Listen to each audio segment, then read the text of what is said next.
അതായത് ഇപ്പൊ നേരത്തെ BJP പ്രതിനിധി പറഞ്ഞു 20 വർഷക്കാലത്തെ കാര്യങ്ങൾ ശബരിമലയുമായി ബന്ധപ്പെട്ട് അന്വേഷിക്കേണ്ടതുണ്ട് എന്നുള്ളൊരു ആവശ്യം മുന്നോട്ട് വെക്കുമ്പോൾ അവർക്ക് മാറി മാറി ഭരിച്ച UDF-ന്റെയും LDF-ന്റെയും സർക്കാരിന്റെ വിശ്വാസമില്ല. ഇപ്പോ ജയ്ക്ക് ശക്തിയുക്തം മുന്നോട്ട് വെക്കുന്ന ഒരു ആരോപണം എന്ന് പറയുന്നത് ഇതിനേക്കാൾ കള്ളത്തരവും കൊള്ളയും പട്ടാപ്പകൽ നടന്നൊരു കാലഘട്ടത്തിന്റെ തുടർച്ചയിലാണ് ഇതുണ്ടാകുന്നത്. ഇത് ഉദ്യോഗസ്ഥരുടെ മാത്രം ഉത്തരവാദിത്തമാണ് എന്നുള്ളത് കൂടിയാണ് പറയുന്നത്. അന്ന് വീഴ്ച സംഭവിച്ചു എന്ന് സർക്കാർ പറയുന്നു. SIT അന്വേഷണത്തിന് സർക്കാർ തയ്യാറാണ് എന്ന് കോടതി അറിയിക്കുന്നു. അന്വേഷണത്തെ സ്വാഗതം ചെയ്യുന്ന ആരെയും സംരക്ഷിക്കില്ല എന്ന് പാർട്ടി നിലപാടെടുക്കുന്നു. ഇതിലപ്പുറം എന്താണ് വേണ്ടത്? പക്ഷെ നിങ്ങൾക്ക് സംരക്ഷണ മനോഭാവമായിരുന്നു എന്ന ആരോപണം കൂടി മുന്നോട്ട് വെക്കുന്നു.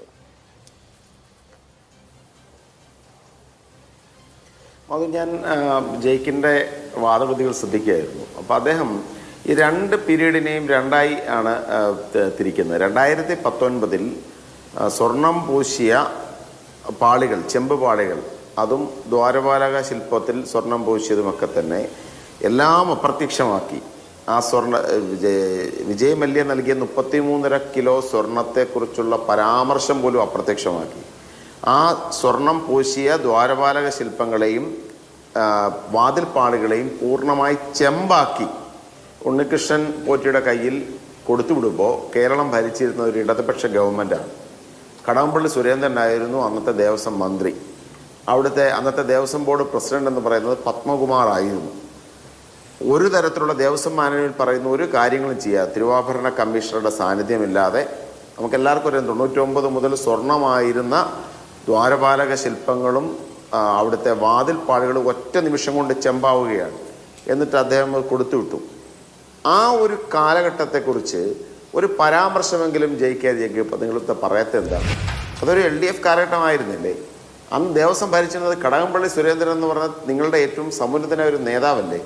പത്മകുമാർ എന്ന് പറഞ്ഞാൽ നിങ്ങളുടെ കോന്നി ബഹുമാനായ മുൻ MLA ആയിരുന്നില്ലേ അന്ന് ദേവസ്വം ബോർഡ് പ്രസിഡന്റ്?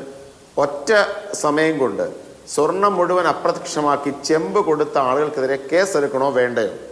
അത് ദേവസ്വം ബോർഡ് പ്രസിഡന്റിനും ദേവസ്വം ബോർഡ് മന്ത്രിക്ക് ഒരു ഉത്തരവാദിത്വമല്ലേ? അതല്ലേ ആദ്യം നിങ്ങൾ ഉത്തരവാദിത്വം പറയേണ്ടത്. നിങ്ങൾ സംരക്ഷിക്കാതിരിക്കേണ്ട കാര്യം ആദ്യം അവരെയല്ലേ? ഞാൻ വളരെ കൃത്യമായി ഡയറക്റ്റാണ് ക്വസ്റ്റ്യനാണ് ചോദിച്ചത്. അവർക്കെതിരെ കേസെടുക്കേണ്ടതല്ലേ? അതും ഒരു ഉദ്യോഗസ്ഥൻ്റെയും സാന്നിധ്യമില്ലാതെ, ഒരു തിരുവാഭരണം കമ്മീഷണറുടെയും സാന്നിധ്യമില്ലാതെ, മരാമത്ത് വകുപ്പിൻ്റെ സാന്നിധ്യമില്ലാതെ രജിസ്റ്ററിൽ കൊടുത്ത് ഉണ്ണികൃഷ്ണൻ പോറ്റിയെ വിശുദ്ധനാക്കിയ നിങ്ങളല്ലേ? ആ രേഖകൾ രേഖകളിൽ ആ വസ്തുത മുഴുവൻ, സ്വർണം ചെമ്പായ വസ്തുത മുഴുവൻ രേഖകളിൽ നിൽക്കുമ്പോഴാണ് ഹൈക്കോടതിയുടെ അനുമതിയില്ലാതെ നിങ്ങൾ രണ്ടാമതും കൊടുത്തുവിട്ടത്. രണ്ടാമത് കൊടുത്തുവിട്ടപ്പോൾ അതിന്മേൽ ഹൈക്കോടതിക്കുണ്ടായ അസംതൃപ്തിയാണ് ഇപ്പോൾ നിലവിലുള്ള സാഹചര്യങ്ങളിലേക്ക് വഴിതെളിച്ചത്.